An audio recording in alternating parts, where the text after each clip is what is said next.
Hi, everybody, and welcome to the Positive Thought Podcast. I'm your host, Nabil Rahman. Very excited today to be joined by Dr. Mohammad Zubairi, who is a developmental pediatrician. So, Samad, tell us, what does a developmental pediatrician do?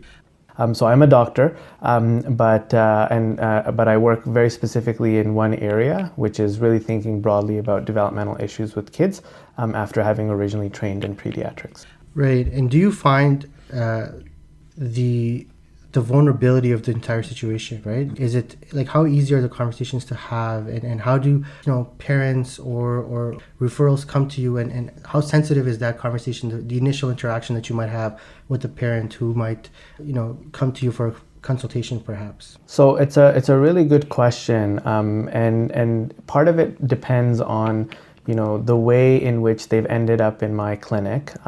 Because I sort of work at a tertiary setting, many times the families may have interacted with community therapists like speech language therapists, or they may have raised concerns with their family doctors or with their regular pediatricians.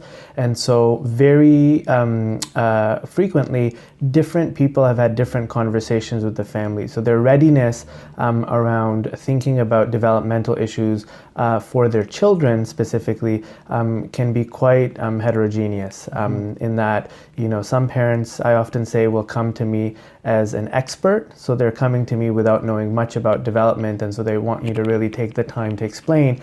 Others are actually coming to me as a resource, which means that they've already figured out what it is that I'm going to offer and come with that particular request in mind, and that obviously entails a certain conversation. And then there's the families which are, sort of probably hovering between me being an expert and a resource, right? And so that's probably the most unique circumstance, where there's a little bit that I will initiate on my own, and then some of that will then come from the family's end as well. Do you find that as a source of resource, because there's limited support available to the families, that you being a source of support, it can be overwhelming for you to be able to sort of meet those needs, because they might be feeling challenged, and with the resources required and the fees and the costs and things like that?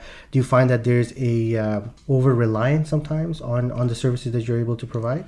Yeah, it's tricky, right? Because I always say that I'm functioning within the healthcare system, but a lot of the supports that exist for individuals with developmental issues actually don't come from the healthcare system. They actually come from either the Ministry of Education or come from the Ministry of Children and Youth Services, which has now been renamed. But that's partly the challenge, is that once we make a medical diagnosis, how that diagnosis gets taken up in the education system or the social service sector can vary, and there's different parameters around that. So absolutely, there's always a tension in what you know of other systems and what that means in terms of your ability to help families navigate that system, and then more importantly, what the family's ability is to navigate that system, because you're one piece of the big puzzle and their journey, but you're definitely not the only piece. But definitely many times I will feel like I want to be the full piece for that family in terms of being able to resolve all the issues across all the different sectors, and that's essentially not possible. But you still work towards that ideal, right? Which is what makes the job interesting and satisfying, is that you're equipping the family with tools to be able to navigate the systems.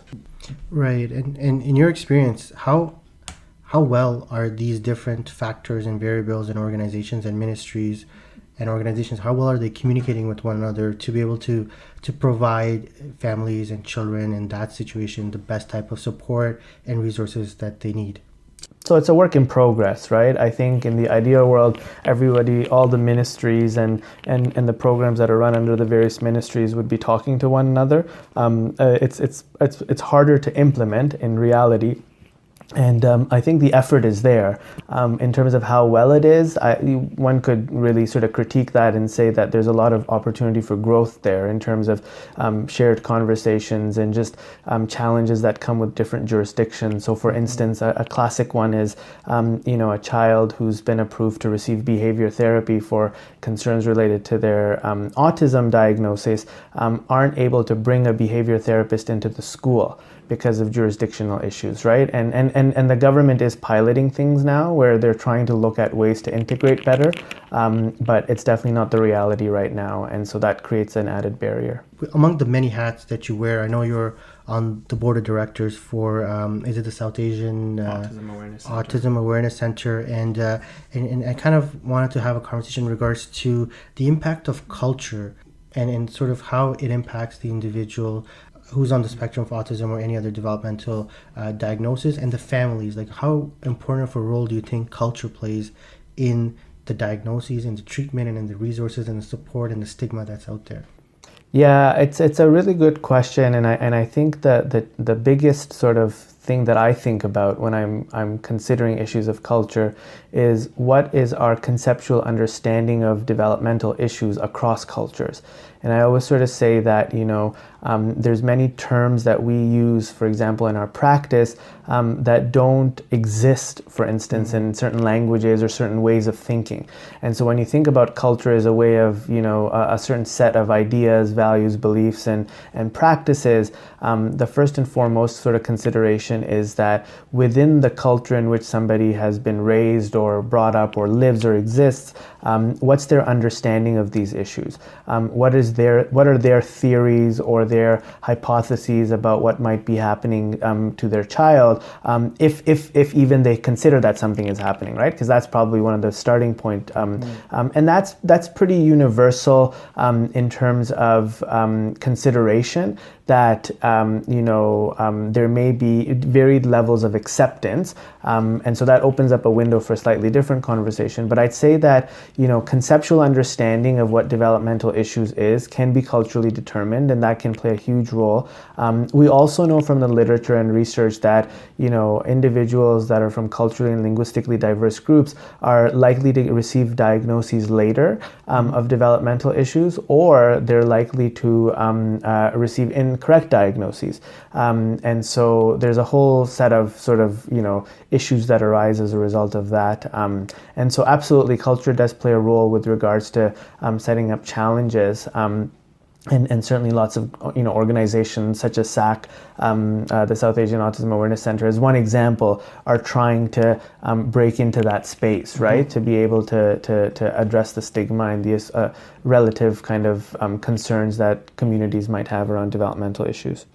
Right. It's interesting you mentioned the research that suggests that children of racialized backgrounds tend to receive the diagnoses late. Is there a hypothesis or an understanding as to why that is so?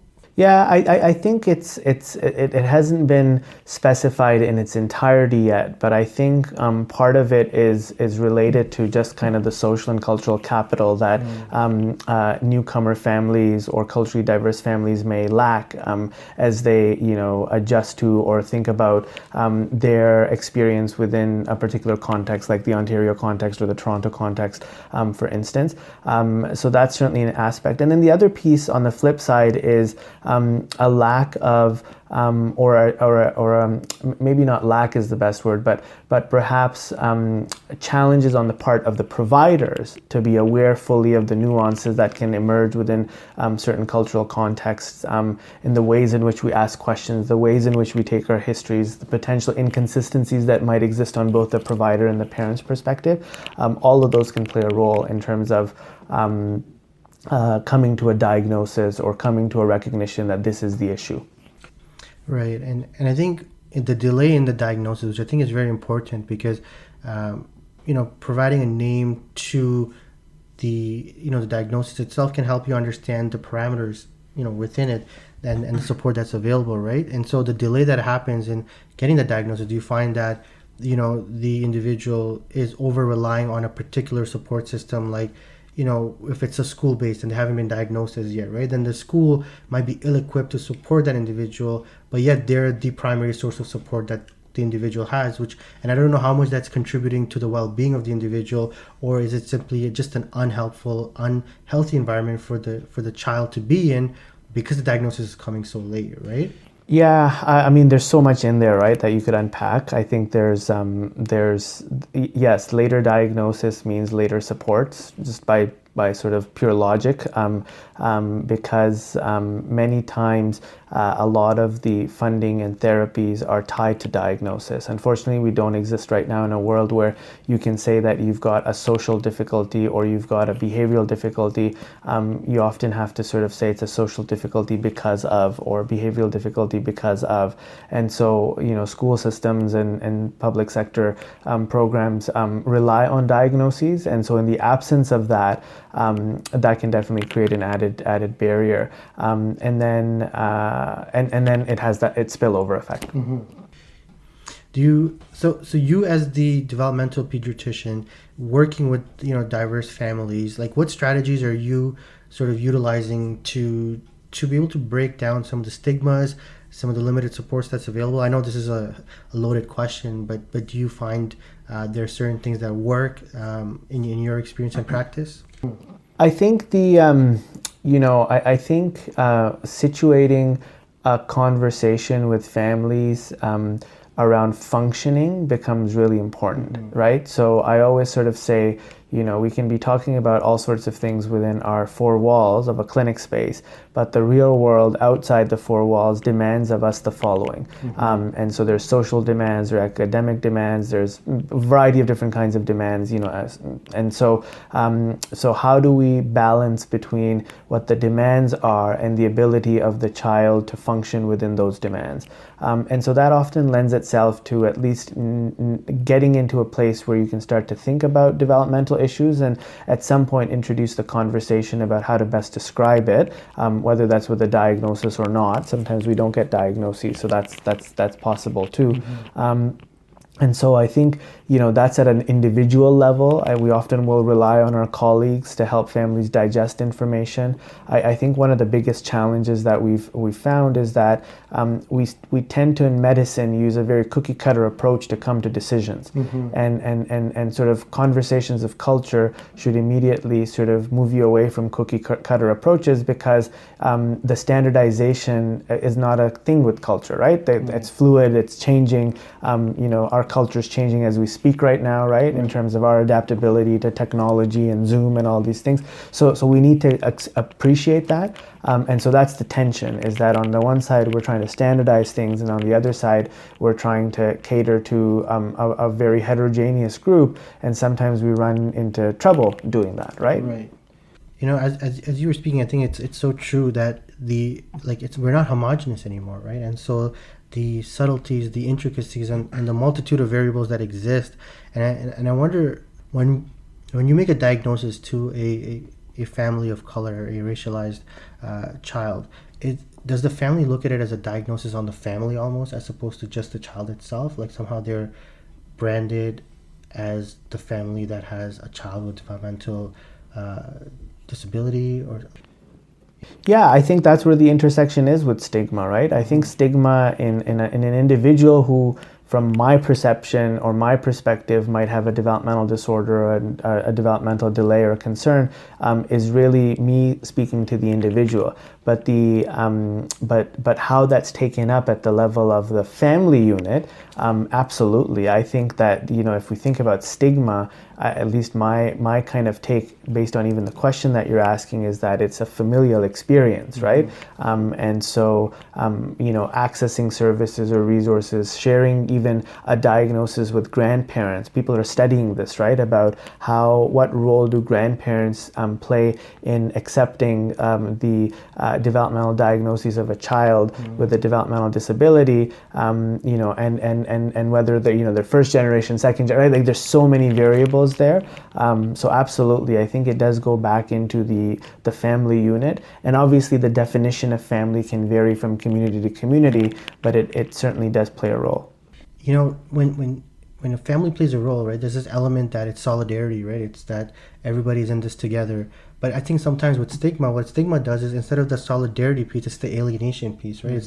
It's the fear that by this diagnosis, you're no longer part of a community that is willing to be accepting of you. You are going to be alienated, right? And that's fear. That's where that plays on a whole family's anxiety, and I wonder how much of that anxiety and that stigma if you truly think about it, impacts and limits the support that the child can take advantage of, so that we can give the child who's the most vulnerable in that situation the best opportunity to, to be functional to their capacity, to be able to live up to their capacity. And, there is a capacity and there is a potential.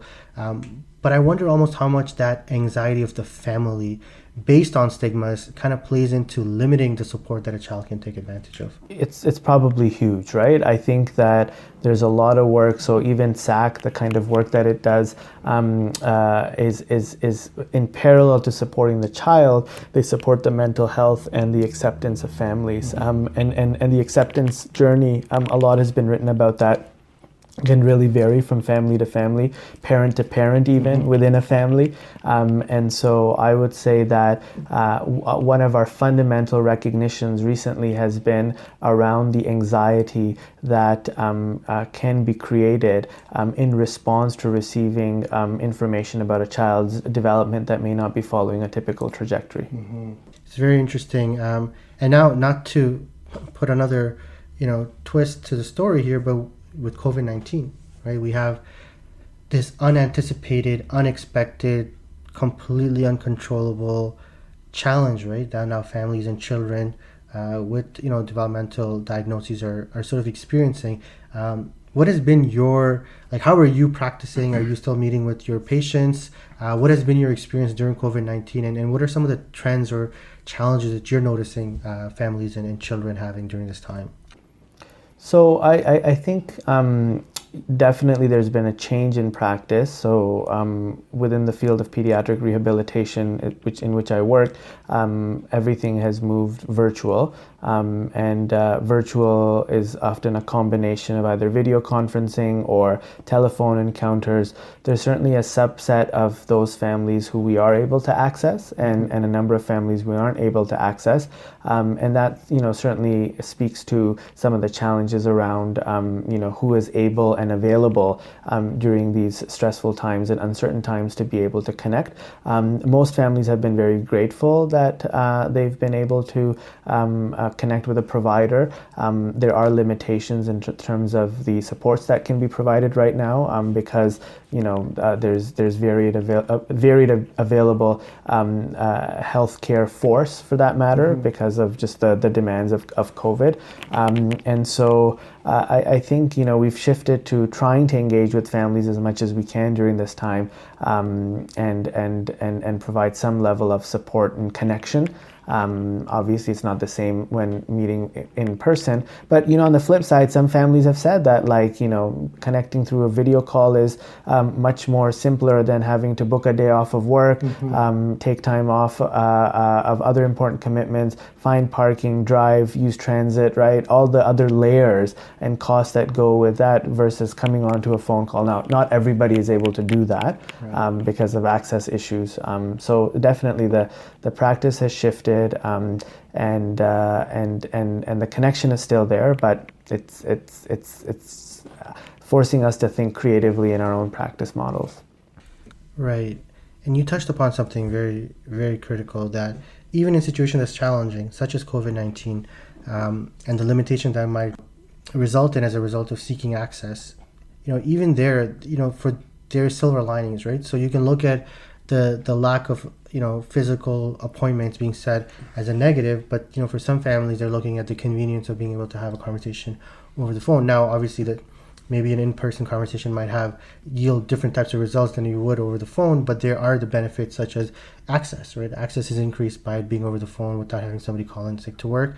But it goes back to the point that somebody needs to have a job in order for them to call in sick to work or not go to work that day. And with COVID-19, you asked who is available, right? And in your experience, are you finding that those who are sort of already systemically marginalized and in more precarious socioeconomic statuses, are they the ones, and I don't know if the data is even available to you or if this is anecdotal, but do you find the challenges of COVID-19 is more exacerbated by the barriers they're experiencing in accessing your supports?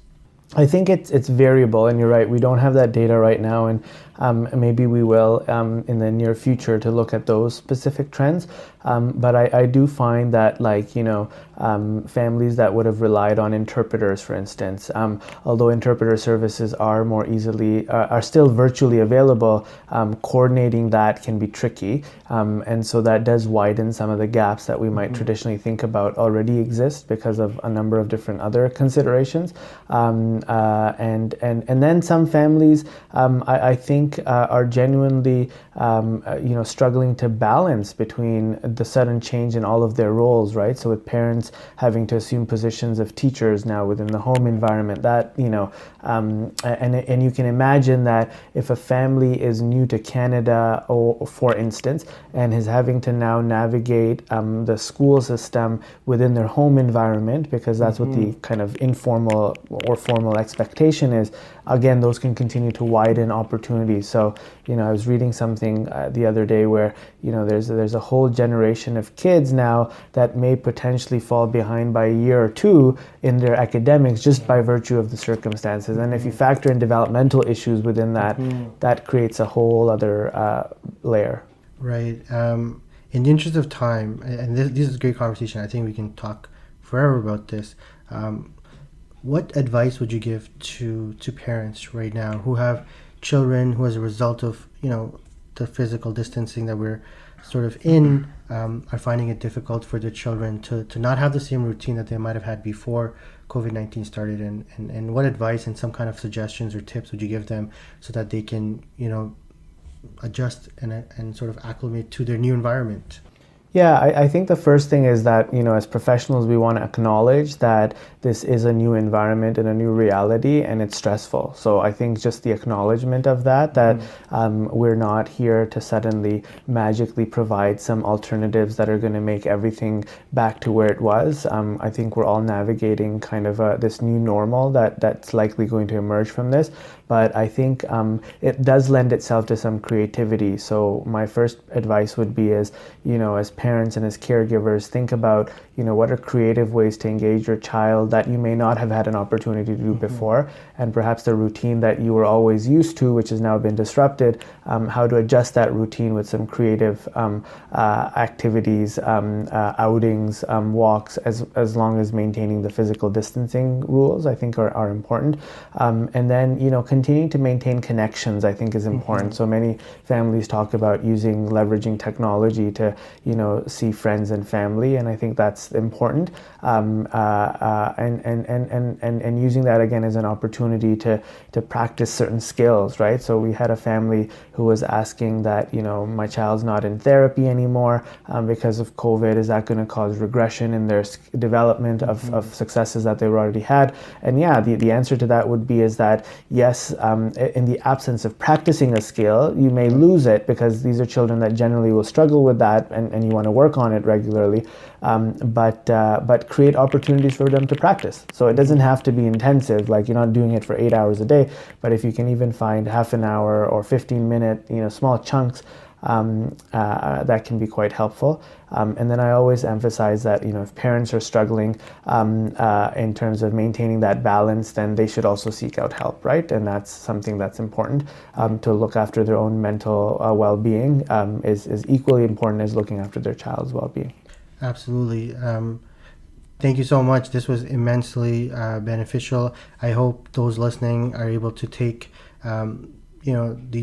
understand that the challenging situations that we find ourselves in, sometimes, we can be the victim of our own circumstances, but that, creativity, innovation, and just a passion and a commitment to your child, to their future and their betterment can actually make you, can provide you the resiliency and the strength needed now to be able to come up with the strategies and tools, and also that self-compassion piece, which is it's okay to feel that stress and it's okay to feel tense and anxiety, but the idea is how are you utilizing that anxiety and to what change are you making in your personal well-being and your self-care, and at the same time, how much of a routine can you now create given the circumstances you find yourself in, right? So it's about what you control and to do and to make the best of that, right? And to look for the, you're trying and sort of committing to that process. There is a light at the end of the tunnel. So Dr. Zubairi, thank you very much. This is the Positive Thought Podcast, and thank you so much for listening.